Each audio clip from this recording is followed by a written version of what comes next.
Son las 7:11 de la mañana. Ahora sí, estamos con la señora Ana Jara, ex presidenta del Consejo de Ministros. Hay que decirlo, han sido varias las ministras que han asumido el cargo de premier.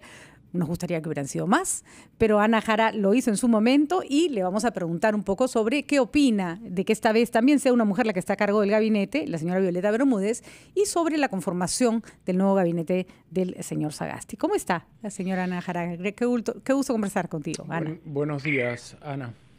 Hola, Patricia. Hola, Mauricio. Buenos días, Perú.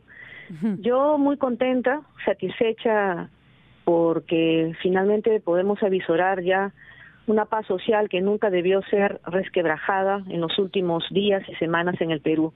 La conformación del gabinete Bermúdez promete mucho, sobre todo porque la presencia de Violeta Bermúdez, una abogada constitucionalista experta en enfoque de género, nos garantiza a los peruanos a puertas de nuestro bicentenario de la independencia que trabajará y fortalecerá las políticas públicas que ya existen para lograr la presencia femenina en espacios de poder. Un mensaje potente del presidente Sagasti poniendo a una mujer, la quinta en toda la historia republicana del Perú, en un cargo de decisión como la PCM. 5 mujeres a lo largo de nuestra historia republicana somos pocas, pero ya estamos avanzando. Ana, ¿cómo ves que se va a desarrollar la relación entre Ejecutivo y Legislativo? Yo no puedo olvidar cómo injustamente fuiste censurada por el Congreso en un momento tan difícil y todavía hay en el Congreso partidos que tienen agenda propia y van a permanecer allí hasta el 28 de julio. UPP, Podemos, tú lo sabes mejor que nadie. Entonces, ¿cómo crees que se van a afinar las cosas entre esas fuerzas que permanecen con sus intereses y el Ejecutivo, que tiene una adversidad enorme entre crisis económica y pandemia? Sí, mira, yo creo que es un buen augurio el hecho que tengamos, a la sazón tenemos una mujer en la presidencia del Consejo de Ministros, pero horas antes una composición de la mesa directiva del Congreso paritaria y alternada. No sé si se han dado cuenta con Patricia, Mauricio. Tenemos de los 4 puestos de la mesa directiva, 2 mujeres, 2 hombres. Hay alternancia y paridad. Mirta Vázquez como presidenta ahora del Congreso y Matilde Fernández en su composición. Yo creo que esta mesa directiva va a ser un buen filtro para lograr, junto con la presidenta del Consejo de Ministros, mujeres, y ambas, tanto la presidenta del Congreso como la presidenta de la PCM, expertas en la protección y defensa de los derechos humanos. Y yo creo que ahí va a haber una buena química, ¿no? Porque la PCM funciona como una especie de bisagra entre la relación del Poder Ejecutivo con los demás poderes del Estado. Es un avance. Y en segundo lugar, Mauricio, Patricia, tenemos un muro de contención, la proximidad a las elecciones generales del 2021. Estos partidos políticos representados en el Congreso de la República ya han sentido el clamor de las calles, ya han sentido el rechazo mayoritario, aplastante, ahora visualizado en la encuesta de Ipsos, que ya ustedes lo han comentado más temprano, en que ya no pueden actuar a espaldas del pueblo. Y ellos van a querer ser gobierno, o por lo menos propiciar un buen número de curules en el Congreso. No creo que sean tan suicidas ante la proximidad de las elecciones en continuar con este ataque tan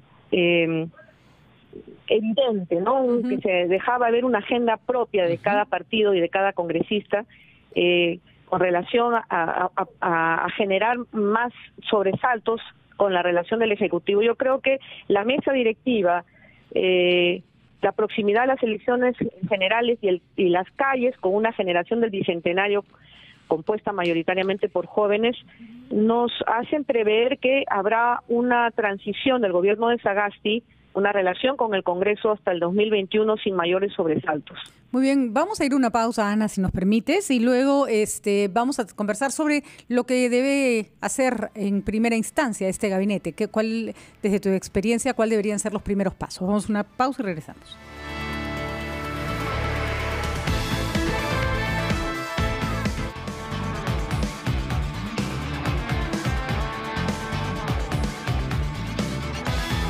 Estamos conversando con la ex primera ministra Ana Jara sobre la conformación del nuevo gabinete, sobre la importancia de que la primera ministra sea otra vez una mujer y que además esto también se ve reflejado en la mesa directiva del Congreso de la República.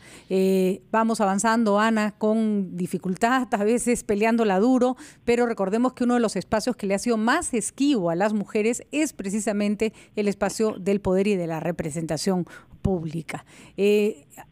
No quiere decir que una mujer lo va a hacer mejor que un hombre, pero quiere decir que lo puede hacer igual de bien, ¿no es cierto? O igual de mal. Y que se tienen que mirar los currículums y se tienen que mirar las experiencias sin estar mirando el género. Las mujeres han sido descalificadas muchas veces por el solo hecho de ser mujeres. Ana, cuéntanos un poco sobre la base de tu experiencia y sobre la base de lo que has estado mirando en el país estas últimas semanas, estos últimos días. ¿Cuáles son las tareas urgentes de este gabinete, del gabinete de la señora Bermúdez? Mira, en realidad no hay mucho espacio para trabajar. Tenemos un plazo cierto en que este gobierno finalmente deberá entregar la posta al gobierno electo en el 2021. Y creo que lo urgente ahorita, enfocándonos a lo cualitativo, que es la persona, el ser humano en el país, es enfocarse enteramente para poder mitigar y primero prevenir y luego mitigar los efectos de esta segunda ola del COVID-19 que ya empieza a sentirse. Ustedes han dado cuenta de las cifras, el número de personas fallecidas de ayer a hoy día ha aumentado, estamos sobre la base de más de 80 fallecidos, habíamos bajado a 30 y tantos, y ya se empieza a sentir el incremento del número de contagios. En Ica, por lo menos, la curva de crecimiento ya va en ascenso. Entonces tenemos que trabajar en la prevención y mitigación, metiéndole a full las pruebas moleculares y hacer los cercos de seguimiento. Eso que un poco se ha mostrado esquivo, el gobierno de Martín Vizcarra, esperemos que con la garantía que se tiene en la ciencia, con el presidente transitorio Francisco Sagasti, se trabaje. Prevención y control de esta segunda ola del COVID, garantizarnos la vacuna, Patricia, Mauricio, porque a mí me parece bastante irresponsable haber escuchado a más de un ministro anunciarnos que la vacuna llegará en diciembre, que estará en marzo, que estará en abril. Yo creo que se debiera tener ya un cronograma cierto y decirnos cuál será la apuesta o cuáles serán los laboratorios con los que se aplicará la vacuna. Esto también era un reclamo de la Defensoría del Pueblo, certidumbre en este tema. Claro, porque uno no puede saber... Disculpa, Ana, uno no puede saber exactamente cuándo llega la vacuna, pero sí puede tener todo listo para cuando llegue, ¿no es cierto? Esa es un poco la idea, plan de ¿no? Trabajo, a eso me refería. Por eso te decía que lo irresponsable de haber anunciado fechas. Así es. Para cuando llegue la vacuna, estas van a ser las etapas de implementación para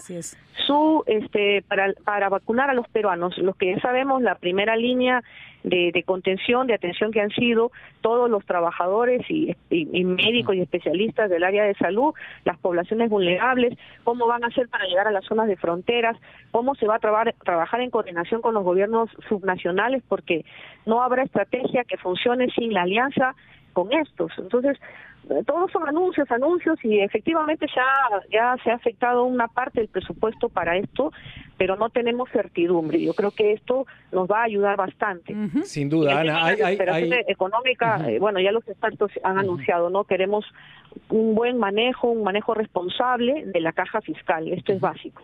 Hay consenso que es imperativo trazar, ¿no?, una estrategia eficiente para luchar contra el coronavirus. Eso hay definitivamente un gran vacío y es tarea número uno. En paralelo, el expresidente Vizcarra anunció que antes de irse del gobierno iba a dejar cosas concretas, ¿no?, importantes, como por ejemplo el transporte público, ¿no?, en obra de gobierno a gobierno, ¿no?, línea 3 y 4 del Metro de Lima, que son fundamentales. También la autopista Lima-Huancayo, parte de la Ramiro Prialé. También el aeropuerto en su ampliación concluido. Hay tantas cosas anunciadas como pasa, ¿no?, de quinquenio en quinquenio, que quien las sigue no las termina o cambia el rumbo.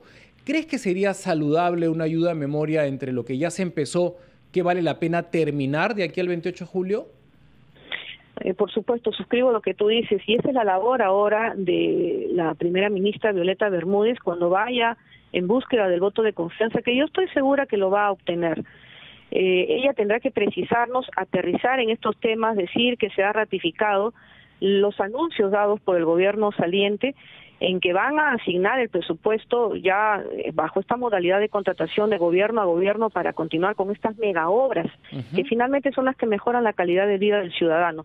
El anuncio deberá hacerlo la propia primera ministra, y su compromiso, qué duda me cabe a mí, Violeta Bermúdez en la PCM, Eduardo Vega en el Ministerio de Justicia, que se va a continuar fortaleciendo la lucha contra la corrupción, el fortalecimiento de las procuradurías generales, que son los abogados del Estado, no de los gobiernos de turno.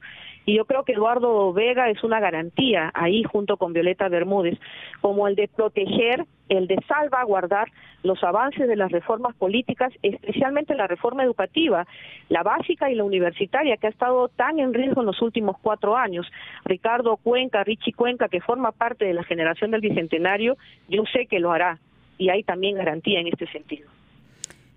Muy bien, Ana. Efectivamente, creo que tenemos un gabinete que puede trabajar, ¿no es cierto? Al que hay que observar de cerca, como siempre, porque es parte de la labor ciudadana, pero lo que tenemos es por lo menos un nuevo comienzo en otras circunstancias, y eso creo que es sumamente importante. Muchísimas gracias, Ana, por habernos acompañado esta mañana. Muchísimas gracias. No, las gracias a ustedes. Un fuerte abrazo. Un abrazo. 7:26.